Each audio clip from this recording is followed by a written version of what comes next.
Lorsque Gunnar est né, nous étions extrêmement reconnaissants. Nous avions perdu un enfant mort-né environ 2 ans et demi avant sa naissance.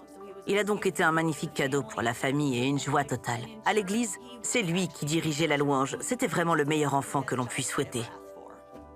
Steve et Charlotte Mays se sont engagés à élever leur fils Gunnar dans la foi. Pendant son adolescence, ils ont remarqué un changement. Il commençait à s'éloigner de nous. Son attitude changeait. Il ne voulait plus vraiment aller à l'église. Au début, j'ai pensé que c'était juste un truc d'ado. Mais ensuite, c'est devenu plus que ça. Je me souviens d'avoir grandi à l'église. Depuis tout petit, j'ai toujours été entouré d'amour. J'aimais aller à l'école du dimanche et au groupe de jeunes du mercredi soir. J'ai commencé à aller dans un endroit qui s'appelle Turkey Creek dans notre ville natale. J'y ai rencontré beaucoup d'autres adolescents et je me suis fait de nouveaux amis. Ils m'ont ouvert beaucoup de portes, celles de la drogue, de l'alcool et de relations sexuelles. Il devenait différent et distant. Ce n'était plus Gunnar. Je ne savais pas qui il était. J'ai commencé à fumer de l'herbe. J'avais 15 ans quand j'ai commencé à fumer de l'herbe. C'était la première fois. J'aimais sortir en cachette pour aller à des fêtes. Nous savions que les choses allaient mal. Mais nous n'arrivions pas à le faire revenir. En tant que mère, cela m'a fait mal au cœur de le voir ainsi. Car je l'aimais. C'était mon bébé. C'était le bébé de la famille. Les Mays cherchèrent de l'aide pour Gunnar à travers la prière, des thérapeutes et des pasteurs. Rien ne semblait aider. Au début de cette histoire, alors que nous voyions que les choses empiraient au lieu de s'améliorer, le Seigneur m'a parlé et m'a dit « Vivez dans la victoire. N'attendez pas d'avoir la victoire pour vous réjouir, mais réjouissez-vous maintenant, en sachant que la victoire vous appartient. » Parfois, je me disais simplement « Seigneur, je te fais confiance. » Charlotte est venue me voir et m'a dit que le Seigneur lui avait dit que Gunnar allait aller en prison et que nous devions le laisser en prison. Ma première pensée a été « Combien de temps ?» On m'a présenté une autre drogue appelée Spice. Il s'agissait d'une marijuana synthétique. Elle m'a vraiment fait perdre la tête. Elle m'a jeté une sorte de sort ou quelque chose qui m'empêchait d'être moi-même. Je n'avais pas d'argent et je n'avais pas de travail. Alors la seule chose que je pouvais faire, c'était voler. À 18 ans, Gunnar fut arrêté pour avoir volé de la monnaie dans des voitures. Il fut détenu sous caution.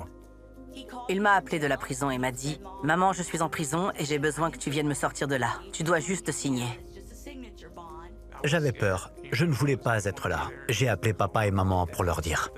Je lui ai dit « Fils, te souviens-tu que je t'ai dit que Dieu a dit que tu allais aller en prison et que nous ne pouvions pas te faire sortir jusqu'à ce qu'ils nous disent que nous pouvions le faire ?» Je me souviens d'avoir été extrêmement en colère.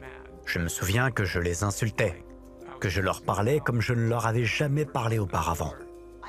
J'ai dû contenir mes émotions et rester fidèle à ce que Dieu nous avait demandé de faire. Je savais quel type de personne était avec lui, ce qu'il devait endurer, l'anxiété qu'il ressentait. Je pouvais tout ressentir moi-même. Quand nous sommes allés le voir la première fois, il était extrêmement furieux. Je me suis dit « Seigneur, tu n'es pas encore prêt. » Il n'est pas prêt. J'ai essayé de les manipuler en leur disant « Je suis dans cet endroit. C'est effrayant. Je ne veux pas être ici. C'est la prison. C'est la prison. Vous ne pouvez pas me laisser ici. » Je me suis appuyée sur le Seigneur de tout mon cœur et je n'ai pas renoncé à lui, pas une seule fois au cours de cette aventure. Je me suis concentrée sur lui. Dans mes jours les plus sombres, je passais du temps devant le Seigneur en prière et je disais constamment « Je te fais confiance, Seigneur. » Steve et Charlotte continuèrent à prier pour Gunnar et après l'avoir laissé en prison pendant 3 semaines, Dieu a répondu. J'ai vu un changement en lui. Nous lui avons demandé ce qui s'était passé et il nous a répondu qu'il avait prié. On pouvait lire une expression sur son visage. Il était différent. Cela se voyait. On pouvait l'entendre dans sa voix. C'était rafraîchissant. Je crois qu'au cours de la 3e et de la 4e semaine en prison, j'ai vraiment commencé à me désintoxiquer. J'ai commencé à me souvenir qui j'étais et des choses auxquelles je croyais. Je me suis souvenu de la qualité de ma vie sans la drogue et l'alcool. Et j'ai été très reconnaissant d'avoir les parents que j'ai et de savoir les choses que je sais. En réalité, je connaissais le Seigneur. Je connaissais sa bonté, je connaissais sa grâce. Je l'avais simplement perdu de vue à ce moment-là. Après 36 jours de prison, Gunnar fut libéré pour suivre une cure de désintoxication dans un centre chrétien. Aujourd'hui, il participe à de nombreux ministères au sein de son église et est reconnaissant à ses parents d'avoir obéi à Dieu. Je suis si reconnaissant qu'ils m'aient laissé en prison. Je suis si reconnaissant qu'ils aient dû faire preuve de fidélité et de maîtrise de soi. Je sais que mes parents rendent toute la gloire à Dieu, tout comme moi. Dieu a continué à se manifester.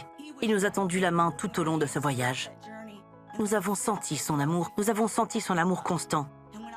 Lorsque je tombais à genoux, lorsque c'était trop difficile, Dieu m'a simplement fait savoir qu'il était là. C'est tellement merveilleux de retrouver mon fils. Dieu l'a rétabli. Cela m'a permis de renforcer mon cheminement spirituel à bien des égards. Et j'ai pu l'utiliser pour lui rendre gloire. Cela a été précieux pour aider d'autres parents d'enfants prodigues à savoir qu'il y a de l'espoir. Mais vous avez un rôle à jouer. Vous avez un rôle à jouer dans la bataille. Alors faites votre part. Dieu s'assurera de faire la sienne.